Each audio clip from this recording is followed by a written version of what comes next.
Hello and welcome back to this channel. Dear students, this topic is Bode plot part 1. I will explain you how to solve the numerical related to Bode plot. But before that, I have already created the video related to basics of Bode plot जिसमें मैंने explain किया है कि scale कैसे choose करना है, readings कैसे लेने हैं, सेमिनॉक पेपर कैसे use करना है. So that video you should watch it first before watching this video क्योंकि उसमें सब basic points मैंने clear किए हैं. So do watch that video from start to end. Alright. अब let us discuss one numerical. Question is draw Bode plot for open loop transfer function g of s 40 upon s second bracket s plus 2 third bracket s plus 20. Also determine omega gc जिसको बोलते हैं gain crossover frequency, omega pc phase crossover frequency, gm मतलब gain margin, pm means phase margin and comment on the stability. अब start कैसे करना है? This is the given equation. First step is I will first write the given equation as it is. It is gs is 40 upon s second bracket s plus 2 third bracket s plus 20. Do remember the basic things. Numerator में जो roots होते हैं, roots of numerator are called zeros of system. Roots of denominator are called poles of system. अब कैसे correlate करना है? Numerator में सिर्फ constant term है. This constant term is denoted by k. There is no s term. That means zeros are not present in the given equation. Okay, only poles are there. अब पहला term है देखो, denominator के term देखो. पहला term है s. I can write this s as s minus 0. अब देखो कैसे कोरिलेट करना है, ये s माइनस 0 लिख रहा हूं मैं. s माइनस जो आता है उसको बोलते हैं pole. So this term s is related to pole at origin. So first term is related to pole at origin. Second term है s प्लस 2. मैंने इसके पहले के भी वीडियो में आप लोगों को एक्सप्लेन किया है. यहाँ पे प्लस 2 है तो साइन चेंज करना है. So second pole is at minus 2. Third term देखो s प्लस 20 है, फिर से साइन चेंज करना है. So third pole is at minus 20. Likewise you can well calculate the locations of the poles. So these are the values of poles. अब इसको standard format में convert करना है. स्टैंडर्ड फॉर्मेट मतलब 1 प्लस के form में कन्वर्ट करना है. कैसे कन्वर्ट करना है? Make the thing simple. Numerator है 40, I will keep it as it is. ये सिर्फ s टर्म है, so I will keep it as it is. दूसरा टर्म देखो, दूसरा bracket, I am talking about this bracket. It is s plus 2. What I said, I want it in form of 1 plus something. मतलब बहुत simple है ये technique. ये s plus 2 है, 2 constant है, वो कॉमन ले लो. तो यहां पे मैं ऐसे लिखता हूं 2. I will take it outside from this bracket. तो ब्रैकेट में आएगा 1 plus s by 2. Do not get confuse. I have the bracket s plus 2 जिससे मैं 2 कॉमन ले रहा हूं. 2 कॉमन ले रहा हूं, इसका मतलब पहला टर्म आएगा s by 2 plus 1. ये 2 से अंडर मल्टीप्लाई करोगे तो आपको समझ में आएगा. It becomes 2 gets cancel. Yes आएगा 2 into 1 2 ऐसे. तो that's what I have written. 1 plus के फॉर्मूले का पहला टर्म 1 लिखा है. लाइकवाइज सेकंड टर्म में जो कांस्टेंट है 20, वो बाहर ले लो. 20 in the bracket 1 plus s by 20. Now think of constant terms only. जैसे ये 40 है, दिस इज 2, दिस इज 20. मतलब ये आएगा 40 upon 2 into 20 which is 40 upon 40, that is equals to 1. So in the numerator I will be getting term 1 divided by. अब जैसे देखो ये टर्म मैंने कैंसिल किया सर, इसकी वजह से 1 आ गया है. This bracket becomes s, second bracket 1 plus s by 2, third bracket 1 plus s by 20. This is the equation of g of s. This is called standard time domain, standard format of expressing equation of g of s. Now I have to express it in frequency domain.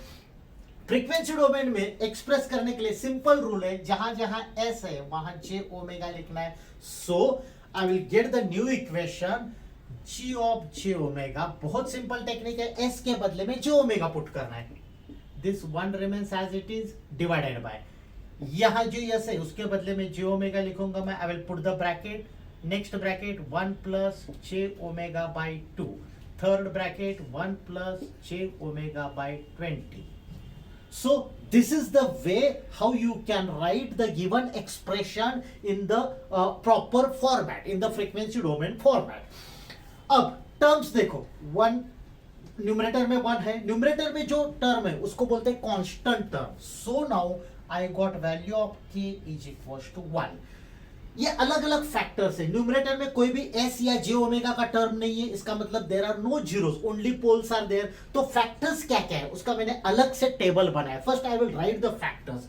First factor is 1, that is if you want you can write it like this, k is equal to 1. Second factor है, देखो ये पोल का factor है, मतलब 1 upon लिखना है, so it becomes it is 1 by j omega. Third factor है 1 by 1 plus j omega upon 2. Fourth factor है 1 upon 1 plus j omega upon 20. जैसे मैंने बताया ये डिनोमिनेटर के टर्म से, इसलिए 1 अपॉन लिख रहा हूं मैं हर एक जगह. अब मैग्नीट्यूड टेबल बनाना है. I am explaining how to prepare the magnitude table. This is applicable for all numericals related to Bode plot. बहुत सिंपल क्लूज याद रखना है. जैसे ये टर्म 1 है, इसका रिजल्टेंट स्लोप कैसे लिखना है, you will be calculating its value as 20 log of k मतलब 1, so 20 log of 1, this value will be 0. So the resultant value of this will be 0. So resultant slope is 0. इसका starting point लेना है 0.1, ending point लेना है infinity. ये हो गया constant term का. This is one part. अब सेकंड टर्म 1 बाय j0. मैंने पहले के वीडियो में रूल्स आप लोगों को बताए हैं. Still I will brush up the things. This is pole at origin. मैंने अभी अभी एक्सप्लेन किया है. ये s टर्म था, ये s माइनस 0 है, वही s के बदले में j ओमेगा पुट किया है. This is pole at origin, जिसका स्लोप होता है, यहां पे मैं लिखता हूं, जिसका स्लोप होता है -20 dB पर डिकेड. हर एक का यूनिट यही होगा dB पर डिकेड. इसका स्लोप होता है -20 dB per decade.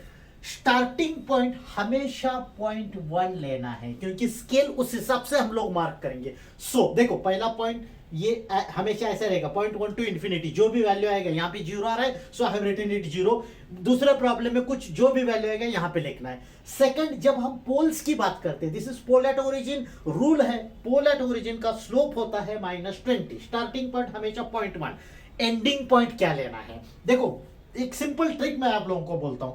Ending point के लिए दूसरा टर्म देखना है. यहां j ओमेगा डिवाइडेड बाय जो टर्म है, डिवाइडेड बाय 2 है, मतलब ओमेगा बाय 2 ऐसे, j omega by 2 rather, divided by जो टर्म है ये 2 है, वो एंडिंग पॉइंट लेना है. फिर से देख लो, ये स्टार्टिंग पॉइंट हमेशा 0.1 रहेगा, उस हिसाब से मैं स्केल एडजस्ट करूंगा. एंडिंग पॉइंट नेक्स्ट फैक्टर देखना है, उसके डिनोमिनेटर में ये ओमेगा अपॉन जो टर्म है दैट इज 2, तो वो एंडिंग पॉइंट होगा. अब थर्ड टर्म ये है 1 upon 1 plus j omega by 2. This is called single और फर्स्ट ऑर्डर पोल. देखो दो ही रूल्स आपको याद रखने हैं. पोल एट ओरिजिन का स्लोप होता है -20, फर्स्ट ऑर्डर पोल स्लोप होता है -20, अगर 0 है तो स्लोप होता है +20. That's it. ये बेसिक न्यूमेरिकल के लिए इतने रूल सफिशिएंट है. This is a first order pole. First order का क्या मतलब है, जैसे ये ब्रैकेट देखो, यहाँ पे 1 प्लस s बाई 2, ब्रैकेट के ऊपर I can write raised to 1. It is called first order pole. यहाँ पे अगर I will write square, तो it will be second order pole and so on. Presently we are talking about first order pole. तो इसका slope भी -20 होता है, मतलब बेसिक स्लोप इसका -20 होता है. अब देखो ध्यान से सुन लो ये चीज. ये टर्म का स्लोप है -20, लेकिन उससे पहले अपने पास -20 आया है, तो इसका स्लोप लिखते वक्त ऐसा लिखना है -20 और ये -20, इट बिकम्स -40. मतलब हमेशा हर एक स्लोप लिखते वक्त पहले का स्लोप उसमें ऐड करना है. पहले का स्लोप -20 था, इस फैक्टर का भी -20, so I have written -20 that is -40. तो रिजल्टेंट मैं डायरेक्टली यहाँ पे -40 लिखता हूं. अब इसका स्टार्टिंग पॉइंट क्या लेना है, इसके ऊपर का ये फैक्टर है, इसका जो एंडिंग पॉइंट है that is 2, that will be starting point of this point. इसका एंडिंग क्या लेना है, इसके नीचे का नेक्स्ट फैक्टर देखना है, उसके डिनोमिनेटर पे क्या है 20, so ending factor will be 20. Last term, this is again a pole, 1 upon आ रहा है मतलब पोल है. पोल का मैंने सिंपल रूल बताया आप लोगों को, it's slope is -20 dB per decade. तो इसका स्लोप सिर्फ इस फैक्टर का, एक फैक्टर का स्लोप है -20, ऊपर तक देखना है. यहां तक -40 आया था, तो ये -40 इसके साथ ऐड करना है, मतलब -40 -20, तो इसका आ गया -60. देखो बहुत सिंपल ट्रिक है, पहले तक जो स्लोप आया था उसके साथ ये वैल्यू कनेक्ट करना है. मतलब -40 आया था, इसका इंडिविजुअल फैक्टर का, पोल का, फर्स्ट ऑर्डर पोल का स्लोप होता है -20, सो -20 -40 बिकम्स -60. अब इसका स्टार्टिंग पॉइंट क्या लेना है, इसके ऊपर का फैक्टर का जो एंडिंग पॉइंट है 20, that will be starting point of this. अब इसके बाद तो कोई फैक्टर नहीं है, so it's ending point is infinity. This is called the magnitude table for magnitude spectrum. ये मैं आप लोगों को ग्राफ पेपर पे एक्सप्लेन करता हूं, ये टेबल जो बनाया मैंने वो ड्रॉ कैसे करना है. Now let us discuss about the phase spectrum. अब फेज प्लॉट कैसे करना है. This is the equation. Just now we have derived this equation. I mean, we have generated this equation. Actually, phase का formula ये होता है. Phase is denoted by phi, which is tan inverse of imaginary part upon real part. ये formula होता है. If you have some numerator term and denominator term, so phase is angle. हर एक term का अलग अलग एंगल कैलकुलेट करना है. Then angle of numerator minus angle of denominator, ये एक्चुअल मेथड है. I will tell you the simple clues. इस Bode plot में कैसे ये सिंप्लीफाई करना है, देखो ऐसे याद रख लो. I want to calculate the phase, तो phase is denoted by phi. Numerator में कोई भी जे ओमेगा टर्म नहीं है. Whenever there is no J omega term, phase is 0, तो डायरेक्टली न्यूमरेटर का 0 लिखता हूं. डिनोमिनेटर के जितने भी फेज है वो माइनस में लिखना है, सो मैं माइनस साइन लिखता हूं. फर्स्ट टर्म जे ओमेगा, ध्यान से सुन लो, I am telling you the trick. Actually ये फॉर्मूला से कैलकुलेट करना है. ये जे ओमेगा टर्म है, जे ओमेगा मतलब 1 प्लस टर्म नहीं है, बाकी टर्म देखो 1 प्लस है, ये 1 प्लस है, यहां पे सिर्फ जे ओमेगा है. इसका फेज होता है 90 डिग्री. माइनस साइन क्यों लिखा है, क्योंकि ये डिनोमिनेटर का, हर एक डिनोमिनेटर के लिए माइनस साइन लिखना है. फिर से नेक्स्ट टर्म डिनोमिनेटर में ही है, so I will put minus sign. देखो सिर्फ जे ओमेगा है, 1 प्लस नहीं है, तो उसका वैल्यू -90 डिग्री. फिर next term, I am talking about this term. यहां पे देखो ध्यान से सुन लो, 1 प्लस जे ओमेगा बाई 2 है. जे के साथ क्या टर्म है, ओमेगा बाई 2. ये मैं ऐसे लिखूंगा, tan inverse of omega by 2. जाओ तो राउंड ब्रैकेट यूज कर लो. लाइकवाइज फिर नेक्स्ट टर्म देख लो, ये वाला टर्म है 1 प्लस है, तो इसका भी ये डिनोमिनेटर में इसलिए minus sign, minus tan inverse of J के साथ क्या टर्म है, omega by 20, so minus tan inverse of omega by 20. This is the simplest clue to generate the simplest trick to generate the equation of phase phi. अब ये 0 degree है, so I can well skip this. So this is the final equation. अब ध्यान से सुन लो ये चीज. For the reference, while drawing the Bode plot, I need the reference reading of -180 degree. So we have to go on putting different values of omega till we'll get reading of -180 degree. उसके बाद भी 2-3 readings लेना है. Randomly I am choosing the reading. जरूरी नहीं है कि omega की यही वैल्यूज लेना है. ये जो वैल्यूज मैंने लिखा है, जैसे 0.1, 0.5, then 1, 5, 10, 50, 100, 500, 1000 and so on. ये मैंने एक स्टेप में एज्यूम करके लिया है. You can well choose this values और you can use another values. सिर्फ ध्यान में रखना है -180 डिग्री रेफरेंस पॉइंट तक रीडिंग आनी चाहिए, उसके बाद भी 2-3 रीडिंग्स लेना है. ओके, अब कैलकुलेशन कैसे करना है. जैसे ये मैंने बताया, ओमेगा के अलग अलग वैल्यूज के लिए फेज कैलकुलेट करना है. ये फॉर्मूला है अपने पास. जैसे पहला कैलकुलेशन, मैं आप लोगों को एक कैलकुलेशन करके दिखाता हूं. First value of omega is 0.1. So whenever in this equation I have omega, यहाँ पे ओमेगा है, यहाँ पे भी ओमेगा है, यहाँ पे मैं 0.1 वैल्यू पुट करता हूँ. So equation will be -90 degree minus tan inverse of 0.1 upon 2 minus tan inverse of 0.1 upon 20. ये कैलकुलेटर पे कैलकुलेट करना है. Strictly check whether you are using calculator in degree mode और नॉट, इस केस में degree mode में calculator use करना है। ये कैलसी पे सॉल्व करोगे तो इसका आंसर आएगा -93.14 degree. That's what I have written. दूसरा वैल्यू 0.5, तो जहां ओमेगा है वहां 0.5 पुट करना है, मतलब ये होगा 0.5, यहां हो गया 0.5। कैलसी पे सॉल्व करोगे तो नेक्स्ट रीडिंग आएगा -105.46। ऐसे में कैलकुलेट करता रहूंगा। देखो 10 का जो वैल्यू आ रहा है that is greater than -180 degree. उसके बाद आप एक या दो रीडिंग सफिशिएंट है, मैंने 4 रीडिंग्स लिए हैं, but you can well take 1 और 2 एक्स्ट्रा रीडिंग्स आफ्टर 180। तो उसके बाद मैंने 4 रीडिंग्स लिए। This is the table to draw the phase spectrum. अब ये थियोरेटिकल कैलकुलेशन हो गया। एक्चुअली ग्राफ पेपर पे कैसे ड्रॉ करना है magnitude and phase spectrum, that I will explain you just now. So let us move to the semilog paper. Now see I have to plot the magnitude graph. ये जो reading मैंने अभी explain किए थे वही मैंने लिख के रखे एक टेबुलर फॉर्म में। ऑलराइट, अब एज यूजुअल स्केल कैसे मार्क करना है, यहाँ पे 0.1 लिखना है, जहाँ पे पहला 1 है यहाँ पे 0.1, यहाँ पे सेकंड 1 है यहाँ पे 1 लिखना है। Next scale this is 10, next scale this is 100, next scale this is 1000 and so on. यहाँ तक सफिशिएंट है। मैंने ऑलरेडी बेसिक वीडियो में ये एक्सप्लेन किया है कि ये स्केल रीड कैसे करना है। ऑलराइट, तो यहाँ पे 0.1, 1, 10, 100, 1000 ऐसा स्केल मार्क किया है मैंने। अब हमेशा रेफरेंस लाइन ड्रॉ करके रखना है। To draw the reference line पहले एक 0 dB का लाइन ड्रॉ करके रखना है। आई विल एज्यूम दैट यहाँ पे ये जो लाइन मैं मार्क कर रहा हूँ this is the line corresponding to 0 dB। तो यहाँ पे मैं लिखता हूँ 0 dB। फिर नेक्स्ट जो स्लॉट है ये वाला डार्क वाला स्लॉट नहीं, ये वाला स्लॉट, यहाँ पे मैं लिखता हूँ +20 dB।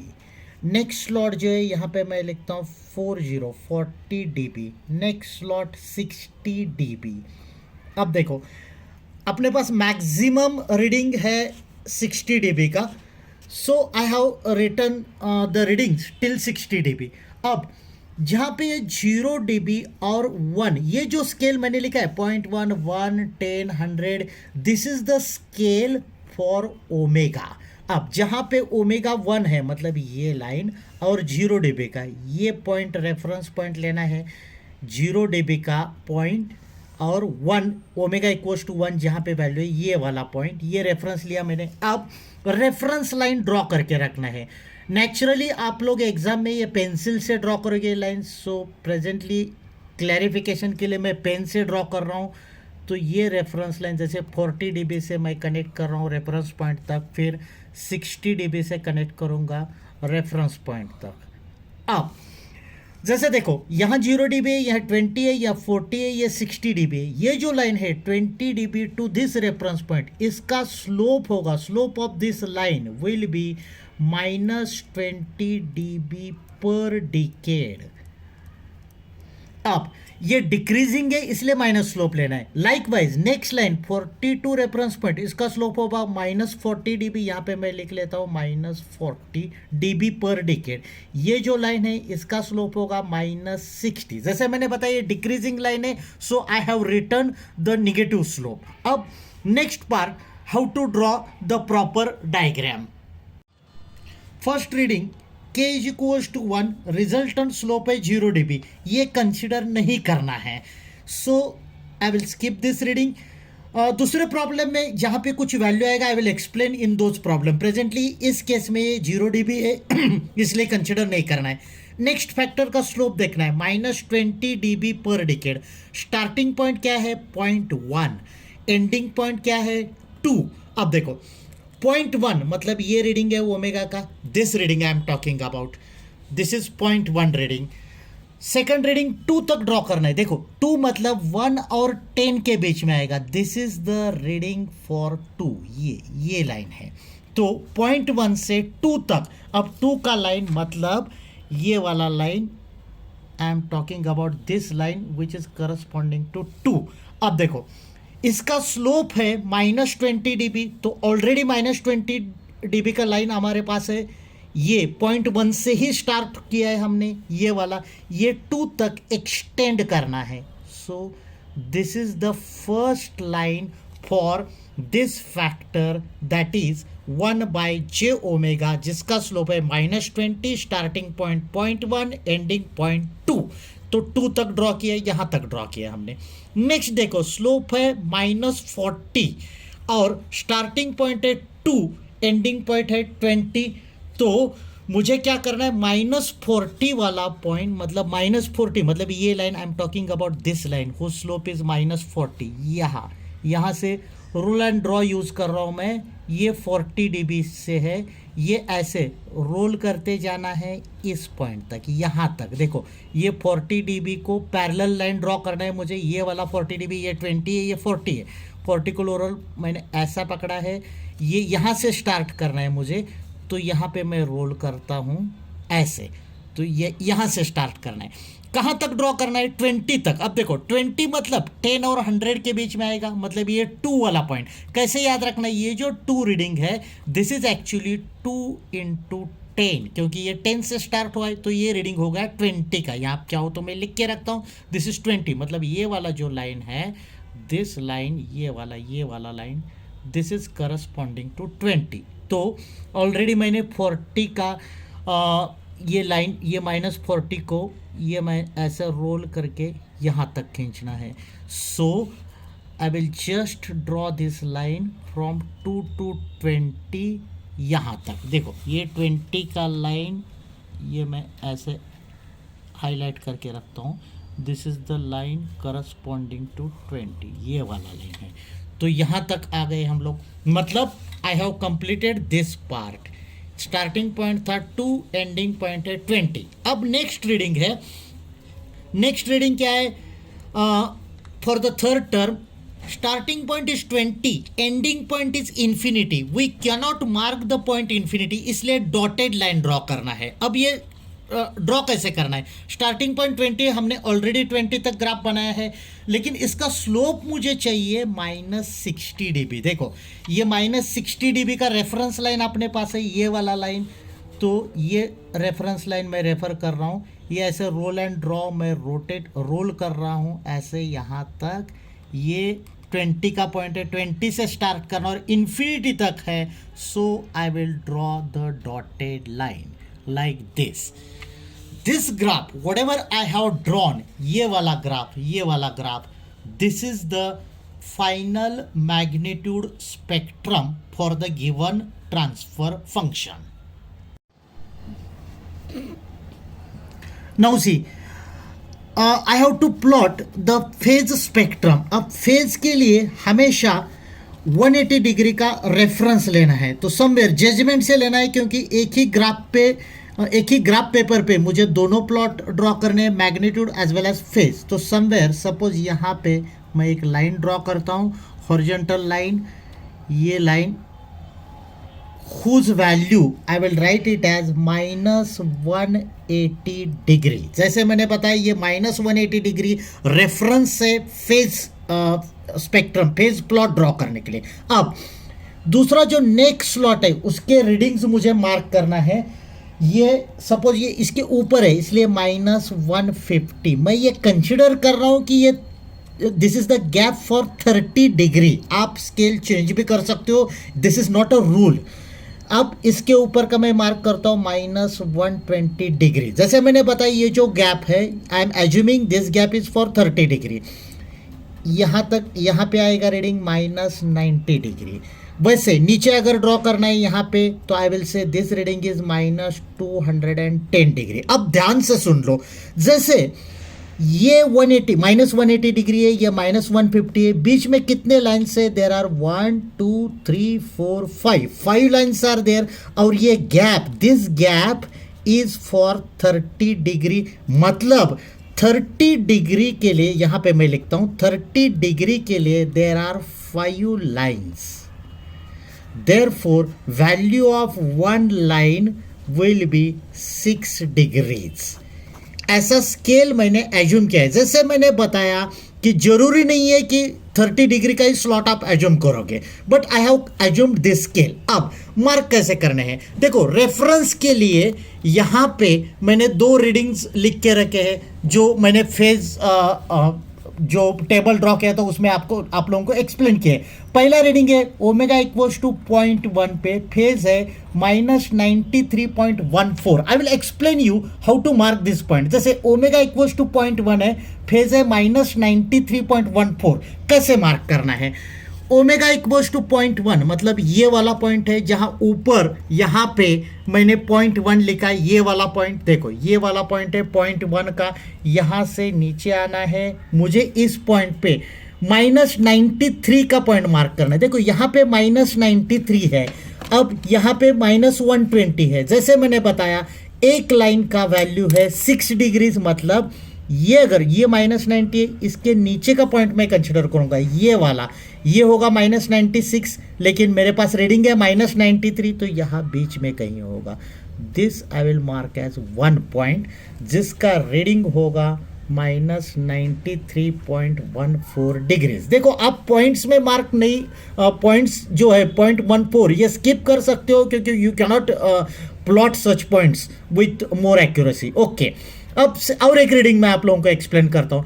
दूसरा रीडिंग है, यहां पे मैंने लिखा है ओमेगा इक्वल्स टू 0.5 पे -10.46, लेट अस से -105। अब ओमेगा इक्वल्स टू 0.5 मतलब कौन सा लाइन कंसिडर करना है? देखो ये 0.1 है ऊपर के स्केल में, ओमेगा के स्केल में देखो ये 0.1 है, इसके बाद 2 3 4 5 मतलब ये वाला लाइन। ये कैसे आइडेंटिफाई किया? यहाँ पे 5 है ना, 5 इंटू 0.1 मतलब ये 0.5 हो गया। तो ये 0.5 का लाइन मैं ऐसे एक्सटेंड करता हूँ नीचे तक, तो ये लाइन आ गया, ये वाला। आई am talking about this line, ये 0.5 का लाइन है। अब इससे रिलेटेड रीडिंग है -105। देखो ये -90 है, ये -120 है। तो जैसे मैंने बताया एक लाइन का वैल्यू है 6 डिग्रीज, ये 96 हो गया, फिर ये 96 + 6, फिर यहाँ पे सेंटर पे कहीं तो आप लोगों को ए पॉइंट मिलेगा -105। ये आप लोग मेजर करके ले लो वैल्यू। जैसे मैंने बताया एक लाइन का 6 है, दूसरे लाइन का 12 हो गया, सो 90 + 12 करना है, ऐसे वैल्यूज एज्यूम करना है। सो ये value somewhere you will get point around here, आप मेजर करके मार्क कर लो। This is the point corresponding to 105। अब likewise I will be marking all the points. अब ये जो रिजल्टेंट ग्राफ है मैंने ऑलरेडी प्रिंट आउट लेके रखा है, ये मैंने आप लोगों को एक्सप्लेन किया कि ग्राफ कैसे ड्रॉ करना है। Likewise I will be marking different points. याद रखना है 180 डिग्री को टच होना चाहिए ग्राफ। ऐसे भी ग्राफ है जो 180 डिग्री को नहीं टच करते, उसके बारे में अलग रूल्स है। Presently we have taken the reading such that graph will touch to this 180 degree point. अब जैसे मैंने बताया मैंने ऑलरेडी प्रिंट आउट लेके रखा है जिसमें दोनों प्लॉट ड्रॉ करके रखे हैं, magnitude spectrum as well as phase spectrum. जो मैंने आप लोगों को अभी फेज स्पेक्ट्रम बताया 105 का पॉइंट ये वाला पॉइंट है, -93 का ये वाला पॉइंट है। Likewise I have marked all the points. तो ये जो ग्राफ है this which I am highlighting right now, ये है फेज स्पेक्ट्रम। ऊपर का जो ग्राफ है ऊपर का वो है मैग्नीट्यूड स्पेक्ट्रम, मतलब again I will highlight it, ये वाला this graph is magnitude spectrum. ये मैंने आप लोगों को एक्सप्लेन किया है। अब बाकी कैलकुलेशन बहुत ध्यान से सुन लो, ये थोड़ा इंपॉर्टेंट पार्ट है और थोड़ा सा कंफ्यूजिंग है, लिसन केयरफुली। जैसे देखो मैग्नीट्यूड स्पेक्ट्रम की बात कर रहा हूं मैं, ये मैग्नीट्यूड स्पेक्ट्रम जो मैंने हाईलाइट करके रखा है, this magnitude spectrum touch to 0 dB line, ये वाला ये line, this line is 0 dB line, ये वाला लाइन यहाँ पे टच कर रहा है इस पॉइंट पे। जिस पॉइंट पे टच कर रहा है उस पॉइंट का रीडिंग हम लोग बोलेंगे ओमेगा GC, जिसको बोलते हैं गेन क्रॉस ओवर फ्रीक्वेंसी। फिर से देखो ये मैग्नीट्यूड स्पेक्ट्रम का ग्राफ है, 0 dB को जहां पे टच होता है वो पॉइंट देखना है। This point is marked as omega GC, उसका ओमेगा का रीडिंग देखना है। याद रखना है ओमेगा का रीडिंग मतलब ये ऊपर के रीडिंग है, यहाँ पे 0.1 है, ये 1 है, ये 10 है, ये 100 है, ऐसे। अब ओमेगा GC के लिए ऊपर का रीडिंग देखना है, ये 1 मतलब ये वाला लाइन आएगा, this one. So value of omega GC is equals to 1, इसका यूनिट होगा रेडियंस पर सेकंड। अब देखो ओमेगा जीसी जहां पे है वहां से नीचे तक ये एक लाइन कंसिडर करना है, draw a dotted line like this. अब देखो ध्यान से सुन लो, ये डॉटेड लाइन मैंने ओमेगा जीसी से नीचे जहां पे फेज स्पेक्ट्रम है वहां तक ड्रॉ किया।